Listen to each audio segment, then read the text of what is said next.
Hello viewers, welcome to my YouTube channel. Viewers, আজকে আমরা WBSSC group C এবং group ডির ইম্পর্টেন্ট যে জিকেগুলো তোমাদের পরীক্ষার জন্য খুবই গুরুত্বপূর্ণ সেগুলো নিয়ে আলোচনা করব। তো ক্লাসটা খুবই গুরুত্বপূর্ণ তোমাদের জন্য, বিশেষ করে যারা গ্রুপ সি এবং গ্রুপ ডি পরীক্ষার জন্য প্রিপারেশন নিচ্ছ।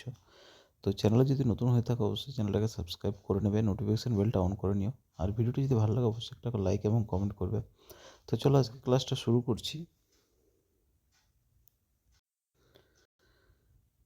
দেখো, আজকের প্রথম প্রশ্ন হচ্ছে, পৃথিবীর সবচেয়ে ব্যস্ততম বিমানবন্দর কোথায় রয়েছে? উত্তর হবে শিকাগো। নেক্সট প্রশ্ন হচ্ছে, ভেনেজুয়েলা কোন দেশকে বলা হয়? না লিটল ভেনিসকে বলা হয় ভেনেজুয়েলা। পরের প্রশ্ন হচ্ছে, ভারতের কোথায় উৎক্ষেপণ কেন্দ্র অবস্থিত? উৎক্ষেপণ কেন্দ্র রয়েছে থুম্বা। পরের প্রশ্ন হচ্ছে, পৃথিবীর বিমানবন্দর কোন হ্রদের তীরে রয়েছে? সেটা হচ্ছে মিশিগান, বৃহত্তম বিমানবন্দর। পরের প্রশ্ন হচ্ছে, আয়তনে এশিয়া মহাদেশ ভারতের তুলনায় কত গুণ বড়? এশিয়া মহাদেশ হচ্ছে ভারতের তুলনায় 12 গুণ বড়। পরের প্রশ্ন হচ্ছে, টোকিও শহরকে বিশ্বের কি বলা হয়? না বিশ্বের সবচেয়ে বড় শহর বলা হয়। পরের প্রশ্ন হচ্ছে, বিশ্বের সবচেয়ে জনবহুল শহর কোনটি? হচ্ছে চীনের সাংহাই। খুবই ইম্পর্টেন্ট প্রশ্ন। কোন মহাদেশে সবচেয়ে বেশি দেশ রয়েছে? না আফ্রিকা। পরের প্রশ্ন হচ্ছে, কে প্রথম বাংলায় স্বাধীন সুলতানি স্থাপন করেছিলেন? না শাহান উদ্দিন ইলিয়াস শাহ। পরের প্রশ্ন হচ্ছে, কাদম্বরী রচয়িতাকে? না কাদম্বরী রচয়িতা হচ্ছে বাণভট্ট। এই প্রশ্নটা কিন্তু অনেকবার পরীক্ষায় এসছে। তারপরে হচ্ছে, রামচরিতের রচয়িতাকে? সন্ধ্যাকর নন্দী। এই কোশ্চেনটাও কিন্তু খুব গুরুত্বপূর্ণ, অনেকবার পরীক্ষায় এসছে। পরের প্রশ্ন হচ্ছে, শেরশাহের সেনাপতি কে ছিলেন? না ব্রহ্মজিৎ গৌড়। এই কোশ্চেনটাও কিন্তু ইম্পর্টেন্ট, তোমরা মার্ক করে রাখো। পরের প্রশ্ন হচ্ছে, কোন মধ্যযুগীয় শাসক প্রথম ঐশ্বরিক নরপতিত্বের আদর্শ প্রচার করেছিলেন? না বলবন। পরের প্রশ্ন হচ্ছে, তালিগড়ের যুদ্ধ কত খ্রিস্টাব্দে সংঘটিত হয়? না 1556। পরের প্রশ্ন হচ্ছে, রাজতরঙ্গিনী ও হর্ষচরিতের রচয়িতা হলেন কলহন ও বাণভট্ট। পরের প্রশ্ন হচ্ছে, 1920 সালের অসহযোগ আন্দোলনের সঙ্গে কার নাম যুক্ত আছে? না সীমান্ত গান্ধী। পরের প্রশ্ন হচ্ছে, কোন ব্যক্তি দিন-ই ইলাহি গ্রহণ করেছিলেন? না বীরবল। পরের প্রশ্ন হচ্ছে, কোন মুঘল শাসক জিন্দা পীর মানে লিভিং সেন্ট নামে পরিচিত? জিন্দা পীর বলা হয় জাহাঙ্গীরকে। পরের প্রশ্নতে আসবো, ভারতের সম্পূর্ণ আবহাওয়া বিষয়ক উপগ্রহ কোনটি? সেটা হচ্ছে মেটস্যাট। পরের প্রশ্ন হচ্ছে, ভারতের কোন রাজ্যকে মণির দেশ ও ক্ষুদ্র স্বর্গ বলা হয়? না মণিপুরকে। পরের প্রশ্ন হচ্ছে, পৃথিবীর মধ্যে দীর্ঘতম গ্লেসিয়ার কোনটি? না ল্যাম্বার্ট। পরের প্রশ্ন হচ্ছে, শ্রীলঙ্কার সর্বোচ্চ সিংহের নাম কি? হচ্ছে পেড্রো তালাগালা, 2582। প্রত্যেকটা দেশের কিন্তু তোমাদেরকে সর্বোচ্চ সিংহের নাম জানতে হবে। পরের প্রশ্ন হচ্ছে, পৃথিবীর সবচেয়ে বড় জীবন্ত আগ্নেয়গিরির নাম কি? হচ্ছে হাওয়াই দ্বীপের মৌনা লোয়া। ঠিক আছে, এটা খুব গুরুত্বপূর্ণ একটা প্রশ্ন। পরের প্রশ্ন হচ্ছে, পৃথিবীর তথা ভারতের দীর্ঘতম সমুদ্র তট কোনটি? না মারিনা বিচ, যেটা হচ্ছে 13 কিলোমিটার গভীরটা রয়েছে এর। পরের প্রশ্ন হচ্ছে, পৃথিবীর বৃহত্তম নিকেল খনি কোনটি? না সাডবেরি। পরের প্রশ্ন হচ্ছে, পৃথিবীর বৃহত্তম পার্বত্য বা উপত্যকা হিমবাহের নাম কি? না হচ্ছে আলাস্কার হুবার্ড। পরের প্রশ্ন হচ্ছে, বিশ্বের দীর্ঘতম নৌ বন্দর কোনটি? না port of new York and new jersey. পরের প্রশ্ন হচ্ছে, বিশ্বের বৃহত্তম নিরক্ষীয় চিরহরিত অরণ্য কোথায় রয়েছে? না আমাজন অববাহিকায় রয়েছে।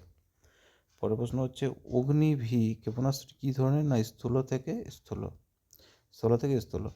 আচ্ছা, এই যে ক্ষেপণাস্ত্রগুলো রয়েছে এগুলো তোমাদের কিন্তু সবগুলোই কিন্তু পড়তে হবে। যেটা হচ্ছে, এটা যেমন স্থল থেকে স্থল, সেরকম স্থল থেকে আকাশ, এই যতগুলো রয়েছে প্রত্যেকটা কিন্তু তোমাকে জানতে হবে। অগ্নি রয়েছে, পৃথিবী রয়েছে, আর যেগুলো রয়েছে সবগুলো তোমাদেরকে জানতে হবে। সর্বাধিক বনাঞ্চল বিশিষ্ট রাজ্যের নাম কি? না মধ্যপ্রদেশ। সর্বাধিক বনাঞ্চল বিশিষ্ট রাজ্য হচ্ছে মধ্যপ্রদেশ। ডেনমার্কের পার্লামেন্টের নাম কি? ফ্লোকেটিং। ঠিক আছে, ডেনমার্কের পার্লামেন্টের নাম হচ্ছে ফ্লোকেটিং। প্রত্যেকটা দেশের পার্লামেন্টের নাম তোমাকে জানতে হবে। তারপর হচ্ছে, ভিরগিন বনাঞ্চল কোন রাজ্যে অবস্থিত? হচ্ছে কেরলে। ভিরগিন বনাঞ্চল অবস্থিত কেরলে।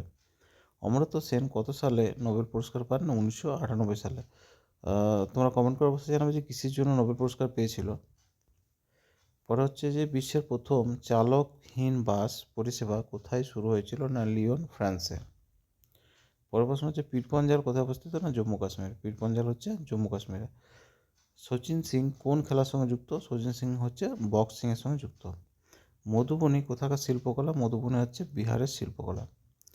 পরের প্রশ্ন হচ্ছে উবের কাপ কোন খেলার সঙ্গে যুক্ত? উবের কাপ হচ্ছে ব্যাডমিন্টনের সঙ্গে যুক্ত। পরের প্রশ্নতে আসবো, মরু মৃত্তিকার অপর নাম কি? মরু মৃত্তিকার অপর নাম হচ্ছে সিরোজিম। হলদিঘাটের যুদ্ধ আকবরের পক্ষে প্রধান সেনাপতি কে ছিল? না হিমু। হলদিঘাটের যুদ্ধ কত সালে হয়েছিল? না 1576। পরের প্রশ্ন হচ্ছে হৃৎপিণ্ডের আবরণকে কি বলে? না হৃৎপিণ্ডের আবরণকে বলা হয় পেরিকার্ডিয়াম পর্দা। পরে হচ্ছে হরিজন পত্রিকার প্রকাশক কে ছিলেন? না হরিজন পত্রিকা ছিলেন মহাত্মা গান্ধী। পরের প্রশ্ন হচ্ছে ইউনেস্কো কাকে ওয়ার্ল্ড হেরিটেজ সাইট হিসাবে ঘোষণা করেছে?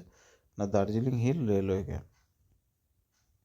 বরফের ওপর জন্মানো উদ্ভিদের বলা হয় ক্রায়োফাইট। ঠিক আছে, বরফের ওপর যারা জন্মায় যে উদ্ভিদগুলো সেগুলোকে বলা হয় ক্রায়োফাইট। পরের প্রশ্ন হচ্ছে বঙ্গোপসাগরের আগের নাম কী ছিল? না পূর্ব সাগর। পরের প্রশ্ন মানুষের ডিএনএতে কতগুলো জিন রয়েছে? না 30,000। পরের প্রশ্ন হচ্ছে সর্বপ্রথম হীরা কোন বিজ্ঞানী তৈরি করেছিলেন? না মোশিয়ান। পরের প্রশ্ন হচ্ছে সমুদ্র জলের লবণতার পরিমাপ কত শতাংশ? না 35% লবণ রয়েছে সমুদ্র জলে। পরের প্রশ্ন হচ্ছে কোন পতঙ্গের দেহে ফর্মিক অ্যাসিড থাকে? না পিঁপড়াতে থাকে, লাল পিঁপড়াতে ফর্মিক অ্যাসিড থাকে। পরের প্রশ্ন হচ্ছে ময়ূর সিংহাসন বর্তমান কোন দেশে আছে? বর্তমান রয়েছে ইরানে। পরের প্রশ্ন হচ্ছে নিউজিল্যান্ডের আদিম অধিবাসী কি বলা হয়? না মাওরি। নেক্সট প্রশ্ন হচ্ছে বিশ্বের সবচেয়ে বেশি কাঠ উৎপাদনকারী দেশ হচ্ছে রাশিয়া। পরের প্রশ্ন হচ্ছে কোন প্রাণীর চোখে পেকটিন থাকে? পেকটিন থাকে পায়রাতে। পৃথিবীর বিস্তৃততম অরণ্য অঞ্চল কোনটি? হচ্ছে সরলবর্গীয় অরণ্য, সবচেয়ে বেশি রয়েছে সরলবর্গীয়। ঘড়ির পেন্ডুলাম কী দিয়ে তৈরি হয়? না ইনভার দিয়ে তৈরি হয়। ঠিক আছে, তোমরা কমেন্ট করে জানাবে যে ইনভার যে ধাতু, হ্যাঁ এটা একটা হচ্ছে মিশ্র ধাতু, তো ইনভার ধাতু কী কী দিয়ে তৈরি হয়? পরের প্রশ্ন হচ্ছে পিউপার সমার্থক শব্দ কি? না মুক্কিট। কোন গ্রন্থি হরমোন উৎপাদন করে না? না প্লীহা হরমোন উৎপাদন করে না। পরের প্রশ্ন হচ্ছে মানুষের দাঁতের কঠিন অংশের নাম হচ্ছে এনামেল। ক্যালসিটোনিন কোথায় উৎপত্তি হয়? ক্যালসিটোনিন হয় অগ্ন্যাশয়ে। চলো পরের প্রশ্নতে আসবো, কোন পদার্থের পরিপাকে অ্যামাইনো অ্যাসিড তৈরি হয়? না অ্যামাইনো অ্যাসিড তৈরি হয় প্রোটিনে। পরের প্রশ্ন মানবদের ক্ষুদ্রতম গ্রন্থির ওজন কত? 0.5 গ্রাম। তারপর হচ্ছে স্তন্যপায়ী প্রাণীদের কয় ধরনের দাঁত থাকে? না 4 ধরনের দাঁত থাকে। 4 ধরনের যে দাঁত থাকে সেগুলো কি কি? 4 ধরনের দাঁতটা আমি বলে দিচ্ছি তোমাদেরকে। হ্যাঁ, প্রথম হচ্ছে ইনসিসার। ঠিক আছে, ইনসিসার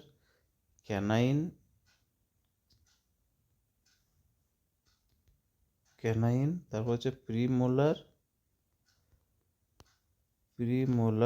একটা হচ্ছে লাস্ট হচ্ছে মোলার। ঠিক আছে, প্রিমোলার আর মোলার। তো 4 ধরনের দাঁত থাকে, একটা রেশিও থাকে, এর রেশিও হচ্ছে 2:1:3। ঠিক আছে, তার মানে ইনসিসার হচ্ছে 2টো, ক্যানাইন হচ্ছে একটা, প্রিমোলার হচ্ছে 2টো, আর মোলার হচ্ছে 3টে। 2:1:2:3। এবার 2:1:3 যেহেতু তোমাদের 2টো পার্টি রয়েছে দাঁতের, ঠিক আছে, দাঁতের 2টো পার্টি, নিচে একটা ওপরে একটা, ঠিক আছে, নিচে একটা ওপরে একটা। তো 2:1:2:3 যদি রেশিও থাকে, এবার এটাকে সিমেট্রিকে ভাগ করে।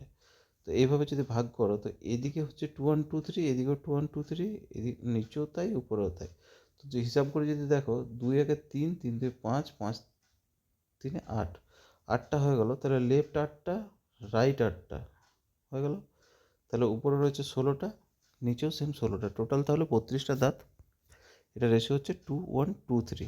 আর যদি বাচ্চাদের বলে, অনেক সময় বাচ্চাদের হচ্ছে 2:1:2:0। ঠিক আছে, বাচ্চাদের মোলার যে দাঁতটা যেটা বললাম মোলার, ঠিক আছে, MOLAR মোলার, এই মোলারটা কিন্তু বাচ্চাদের থাকে না। ঠিক আছে, তো দুধের দাঁত আরেকটা জিনিস হয় যে দুধের দাঁত, যে বাচ্চাদের যে দুধের দাঁত বলে, টোটাল কটা থাকে? তাহলে যদি 2:1:2:0 যদি হয়, তার মানে দুটো হচ্ছে ইনসিজার একটা হচ্ছে ক্যানাইন আর প্রিমোলার হচ্ছে দুটো, তাহলে টোটাল হয়ে গেল 5টা।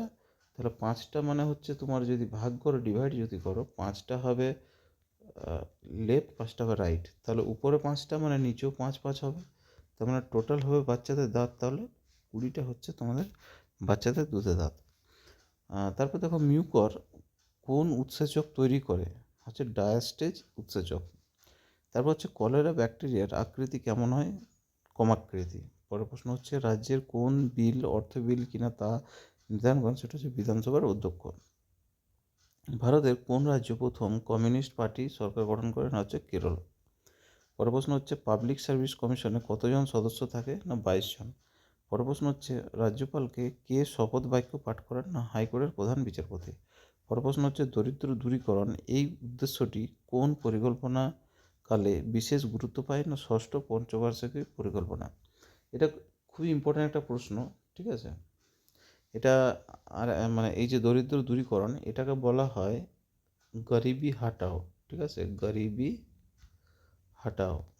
হাটাও একটা পরিকল্পনা, ঠিক আছে। এটা বাংলায় দরিদ্র দূরীকরণ। তো গরিবি হাটাও পরিকল্পনাটা কিন্তু ষষ্ঠ পঞ্চবার্ষিকী পরিকল্পনা। তোমরা জানো এটা পরিকল্পনাটা কী জিনিস। এটা হচ্ছে একটা 5 ইয়ার প্ল্যান, প্রতি 5 বছর অন্তর অন্তর কিন্তু এটা প্ল্যানটা হয়। প্রত্যেকটা 5 ইয়ার পরিকল্পনাতে, পঞ্চবার্ষিক পরিকল্পনা একটা করে প্রথম থেকে একটা প্ল্যান সৃষ্টি হয় যে কোনটার উপরে জোর দেওয়া হবে। কোনোবারে কখনো হয়েছে যেটা কৃষির ওপর জোর দেওয়া হয়েছে, কখনো ইন্ডাস্ট্রির ওপরে ইন্ডাস্ট্রি তৈরি করা হয়েছে, কখনো যে ব্যাঙ্কগুলো যে হয়েছে আমাদের যে ব্যাঙ্কগুলো রয়েছে সেই ব্যাঙ্কগুলো জাতীয়করণ করা হয়েছে। তো এইভাবে প্রত্যেকটা পঞ্চবার্ষিক পরিকল্পনা কিন্তু রয়েছে, প্রত্যেকটাতে কিন্তু তোমার জিডিপি রেট রয়েছে, ঠিক আছে। তো এগুলো ডিটেলে একটু পড়তে হবে, যখন তোমরা ইকোনমিক্স পড়বে তখন এগুলো দেখে নেবে। তারপর হচ্ছে দেখো ভারতের সুপ্রিম কোর্টের প্রধান বিচারপতি কত বছর বয়সে অবসর গ্রহণ করেন, না 65 বছর বয়সে।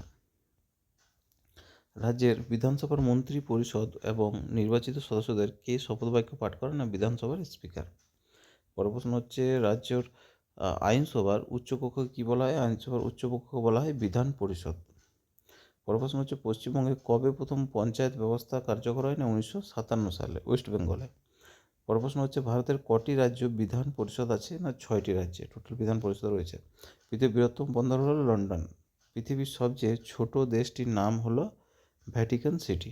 এটা একটা গুরুত্বপূর্ণ প্রশ্ন, ভ্যাটিকান সিটি, ঠিক আছে, ছোট দেশ। তো আজকের প্রশ্ন এখানেই, পরে আবার নতুন ক্লাস নিয়ে আসবো। ভিডিওটা যদি ভালো লাগে অবশ্যই একটা লাইক এবং কমেন্ট করে যাবে, এবং চ্যানেলে যদি নতুন হয়ে থাকো এখনও সাবস্ক্রাইব করো না, অবশ্যই সাবস্ক্রাইব করে নিও, আর নোটিফিকেশান বেলটা অন করে দিও, তাহলে যখনই ভিডিও ছাড়বো সবার প্রথমে তোমার কাছে পৌঁছে যাবে।